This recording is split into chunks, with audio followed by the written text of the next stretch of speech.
Hey guys, welcome back to Movies God. आज की इस वीडियो में हम देखने वाले हैं शी हल्क सीरीज के एपिसोड 3 को। अगर आपने इससे पहले वाले एपिसोड्स को नहीं देखा है तो डिस्क्रिप्शन में उनका लिंक है, जाकर उन्हें भी देख लेना। तो बिना किसी देरी के शुरू करते हैं।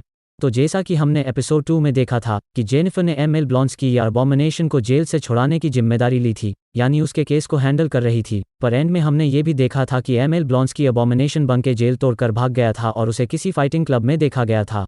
फिर एपिसोड 3 की स्टार्टिंग में हम देखते हैं कि जेनिफर दोबारा उस जेल में जाती है जहां ब्लॉन्स्की को रखा गया था। अब हम यहां देखते हैं कि ब्लॉन्स्की वापस अपने सेल में लौट चुका था। वो जेनिफर से कहता है कि दरअसल मैं अपनी मर्जी से जेल से नहीं भागा था, बल्कि मुझे भगाया गया था, और उस भगाने वाले का नाम है वोंग। जिसके बाद जेनिफर निक्की को वोंग का पता करके उसे कांटेक्ट करने को कहती है। फिर आगे हम देखते हैं डेनिस नाम का एक बंदा जेनिफर के बॉस होलीवे के पास आता है। दरअसल उसे अपना केस लड़ने के लिए एक लॉयर की तलाश थी, इसीलिए होलीवे उसकी मदद के लिए जेनिफर को बुलाता है। पर डेनिस कहता है नहीं, चाहे कुछ भी हो जाए लेकिन मैं जेनिफर को अपना लॉयर कभी नहीं बना सकता। एक्चुअली जेनिफर और डेनिस पहले एक ही ऑफिस में काम किया करते थे और जेनिफर उसे बहुत अच्छे से जानती थी। पर प्रॉब्लम ये थी कि उन दोनों में कभी अच्छे से बनती ही नहीं थी, इसीलिए डेनिस उसे अपना केस देने के लिए मना कर देता है। जिसके बाद पग नाम का एक लॉयर उसका केस हैंडल करता है। दरअसल डेनिस को न्यू एसगार्ड की शेप शिफ्टर लाइट एल्फ से प्यार हो जाता है, लेकिन उस लाइट एल्फ ने अपना रूप बदलकर डेनिस को अपने प्यार में ऐसा फंसाया कि उसने डेनिस से बहुत सारे पैसे लूट लिए। और जैसे कि डेनिस को उसके शेप शिफ्टिंग एबिलिटी के बारे में पता चल चुका था,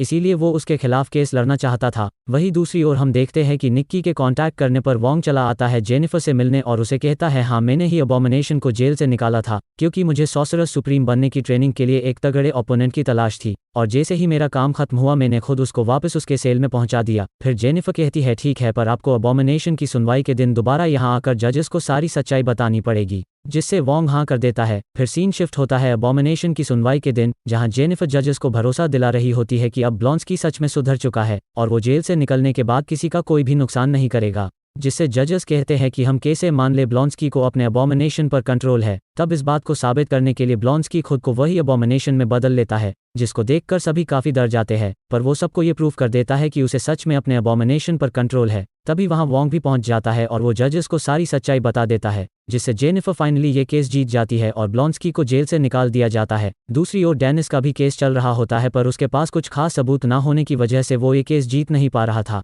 अब जैसे कि मैंने कहा था, जेनिफर डेनिस को बहुत अच्छे से जानती थी, इसीलिए डेनिस का लॉयर पग जेनिफर से हेल्प मांगता है, जिससे जेनिफर भी उसकी मदद के लिए मान जाती है और बड़ी ही आसानी से डेनिस को ये केस भी जिता देती है और उस लाइट एल्फ को 60 डेज के लिए जेल में डाल दिया जाता है। अब ड्यूटी खत्म करने के बाद जेनिफर जैसे ही अपने घर लौट रही होती है, तभी उसके सामने कुछ गुंडे आकर उस पर अटैक करने की कोशिश करते हैं, पर वो तुरंत शी हल्क में बदल जाती है और एक एक करके उन सबको बहुत पीटने लगती है। उन गुंडों के पास कुछ सुपर वेपन्स भी होते हैं, पर उनसे शी हल्क को कुछ फर्क ही नहीं पड़ता। इसी तरह वो सबको पीट कर वहां से भगा देती है और यहीं पर एपिसोड 3 भी खत्म हो जाता है। वीडियो पसंद आई तो लाइक कर देना और इसके आगे के एपिसोड्स देखने के लिए चैनल को सब्सक्राइब कर लेना। मिलता हूँ आपको एपिसोड 4 में। धन्यवाद।